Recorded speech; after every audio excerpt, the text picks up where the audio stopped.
Welcome to Netrush Report, where rivalries, comebacks, and emotional stories turn tennis into something much bigger than just a game. If you're new here, make sure to hit that subscribe button and ring the notification bell, because today's story is about Novak Djokovic, China, and a heartfelt apology that shows a side of him few have ever seen. This is the story of how Novak Djokovic, the 24-time Grand Slam champion, went from being swept out of a Shanghai airport under tight security to standing before thousands of Chinese fans, apologizing for something completely out of his control. It's a story about fame, loyalty, and the bond between a global superstar and one of the most passionate tennis fan bases on earth. Let's dive in. It had been 5 years since Novak Djokovic last stepped foot in China. 5 years since his last Shanghai Masters appearance, a tournament he'd won 4 times and dominated like few others ever had. When the announcement came that Djokovic was finally returning in 2024, the excitement was instant. Chinese tennis fans, known for their fierce loyalty and deep admiration for Novak, began preparing days in advance. Airport fan clubs coordinated online. Hundreds gathered with banners that read, "Welcome home, Novak." Even local media described it as the return of the emperor. But what none of them knew was that the Serbian superstar's arrival wouldn't go as planned. As Novak's private flight touched down in Shanghai, the atmosphere in the arrival terminal was electric. Fans pressed against railings. Phones were raised high. Security struggled to hold back the crowd. But when the arrival doors opened, there was no Djokovic. He had been quietly whisked away by tournament security through a side exit, a move designed to protect him from being mobbed. The decision wasn't his. It came from local event coordinators and Chinese security personnel concerned about the overwhelming crowd size. Still, when word spread that Novak had already left, disappointment filled the terminal. Fans who had waited for hours, some since dawn, were left heartbroken. Videos quickly spread across Weibo and Douyin, showing crying fans holding Serbian flags. Comments poured in. "He didn't even wave. We waited all day. Where's Djokovic? Maybe he doesn't care about us anymore." For a player who had always prided himself on connecting deeply with fans, this misunderstanding hit hard. Within hours, Novak addressed the situation. In a heartfelt message shared through Sportal.rs and reposted across Chinese platforms, Djokovic made things clear and emotional. "I am in China after 5 years and I miss you. I'm so sorry, really sorry that we didn't meet at the airport yesterday. I was sad when I found out. I didn't know you were there. They took me to another exit. I hope to see many of you in Beijing or Shanghai soon." It was the kind of apology that reminded fans why they loved him in the first place. Genuine, emotional, and deeply personal. He continued, "I'm excited to be in China, mostly because of you who have been following me for years and for giving me incredible love and support. I love you all."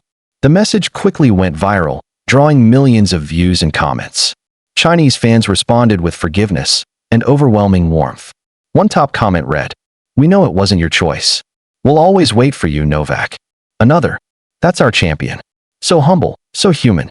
To understand why this apology meant so much, you need to understand Djokovic's history with China. Since first playing there in 2007, he's built a bond unlike anything else on tour. He's fluent in several Chinese phrases, he eats local food, and he's been known to imitate Chinese greetings and customs during post-match speeches. When he won the Shanghai Masters in 2018, he even bowed to the crowd and said, "Xie, thank you," in perfect Mandarin, and the crowd erupted. To the Chinese audience, Djokovic isn't just a tennis player, he's family. Someone who shows respect for their culture, someone who takes time to engage, and someone who genuinely appreciates their passion. He once said, "Outside of my country, Chinese fans are probably the biggest supporters I have. They're incredible, just so passionate. They wait all night, all day to give you a present, just to get a glimpse of you." So when that airport moment went wrong, he had to fix it. Not for PR, not for headlines, but because it meant something real to him. When Djokovic finally stepped onto the court at the Shanghai Masters, the atmosphere was electric again, but this time, for all the right reasons. The stands were filled with signs that read, "We forgive you, Novak," and "Welcome back, King." And as he faced his old friend Marin Cilic, the emotions poured out. It wasn't just a match. It was a reunion, a rekindling of something beautiful between player and fans. In a tight 7-6 2. 6-4 victory lasting nearly 2 hours. Djokovic's intensity was matched only by his gratitude. When interviewed after the win, he said something that melted hearts again. One of the oldest traditions and cultures of the world. I've been receiving so much love and support over the years. I first played in China back in 2007. It's been almost 20 years. I love coming back. He paused, smiled, and added, probably the biggest reason I came back this year was to experience this, the connection with the fans. They're incredible. I don't take it for granted. The crowd erupted. For Djokovic, this wasn't just about an apology. It was about recognition of his journey, of his fans, and of the cultural bridges he's built over 2 decades. He even joked mid-interview, I try to return the love with quality tennis and some of the Chinese phrases I've learned, but I have to up my game. I haven't upgraded my Chinese levels in the last couple of years. The laughter that followed wasn't just amusement, it was relief. The tension from the airport incident was gone. The love was back. And it reminded the world why Djokovic, despite years of criticism, remains one of the most emotionally grounded champions in tennis. Djokovic's connection to Asia, especially China, has always stood out. While other players focused primarily on Europe or the Americas, Novak embraced the East.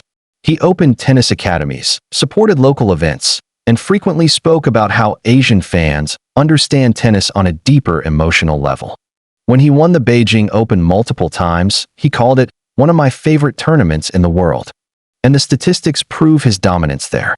4-time Shanghai Masters champion, 6-time Beijing champion, nearly 30 straight wins across the 2 events between 2013 and 2019.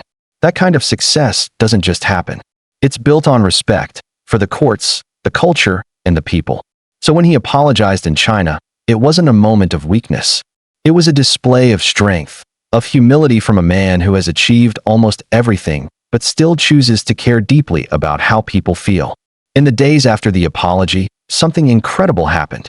Chinese social media turned the airport incident into a love story.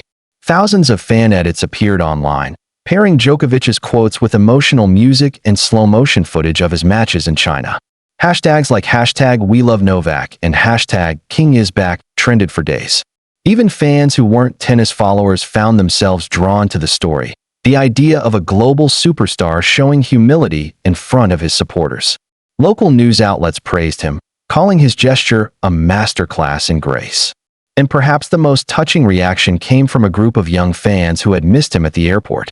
They recreated the entire scene days later, banners, chants, everything, and waited outside the tournament hotel just to greet him properly this time. When Novak stepped out and waved, the moment was pure magic. With momentum on his side, Djokovic moved forward in the Shanghai Masters, preparing to face Yannick Hanfmann, the German qualifier who had just stunned Frances Tiafoe.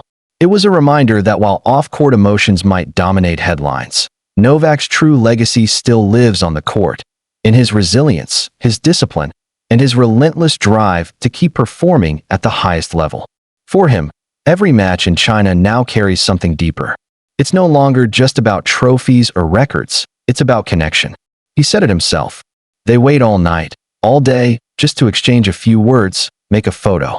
I appreciate that very much. I try to return the love with tennis. And that's exactly what he's doing.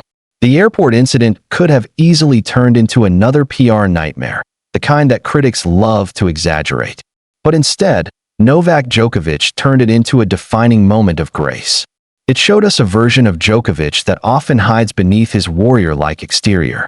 The humble, emotional, deeply thoughtful man who never forgets the faces in the crowd. In an era where athletes are often detached from fans, Djokovic's response was a masterclass in empathy. He didn't hide. He didn't blame anyone. He just said sorry, and meant it. That's why his fans don't just admire his tennis, they adore him as a human being. As Novak Djokovic continues his 2025 Shanghai Masters run, one thing is crystal clear. His relationship with Chinese fans has never been stronger. From heartbreak at the airport to cheers on the court, this story proves something powerful. You don't need to win every match to win people's hearts. And that's exactly what Novak did. Thank you for watching Netrush Report, where tennis isn't just a sport. It's a world of emotion, humanity, and unforgettable stories. If you enjoyed this deep dive into Djokovic's emotional China apology, Don't forget to like,